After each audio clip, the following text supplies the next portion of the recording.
Takže už mi celkom dlho nevyšlo video okolo volantu a aktuálne som dokončil dva celkom zaujímavé kúsky. Ako vidíte, v jednej strane máme celoperforovaný volant z Tesla Model 3 a ako vidíte na tom modrom konektore je s výrevom. Prednosti sú také, že je ľahko udržiavateľný s tým, že som tu použil čiernu niť, ktorá je celkom decentná a nie je veľmi vidno.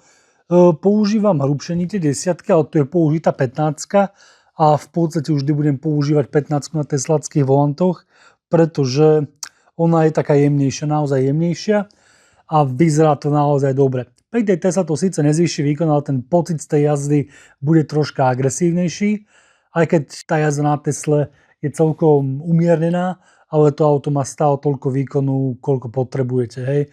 Teda toto je paráda, myslím, že bude s tým majiteľ spokojný. No a tu sme pri variante číslo 2, keďže to nie je obyčajný volant, tak je to Alcantara, ako vidíte čierna Alcantara, ktorá je asi tá najčiernejšia, akú som použil. Jeho obrovskou nevýhodou tohto materiálu je, že akýkoľvek bordel je na ňom vidno. Už teraz je tam nejaký a to som to čistil, ale je to na takom gauči, ktorý celkom rád do seba vpíja práve všetok bordel a je to naozaj viditeľné, ale riešenie je jednoduché. Tam treba použiť papierovú pásku a všetok bordel práve stále sa dá krásne povybrať papierovou páskou. Špecialitou tohto volantu nie je ten materiál, ale práve toto nitkovanie.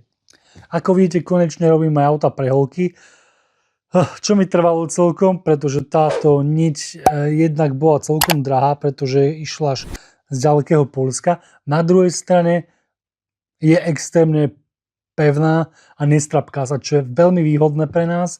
Toto je niť 10, oproti 15 je naozaj hrubšia. Nejaké video by sme si mohli robiť aj o tých nitiach, pretože ono je to celkom zaujímavé, čo sa týka hrúbky. A toto sú v podstate tie najhrubšie nite, aké viete reálne kúpiť a aké reálne vie spracovať ešte môj šiaci stroj.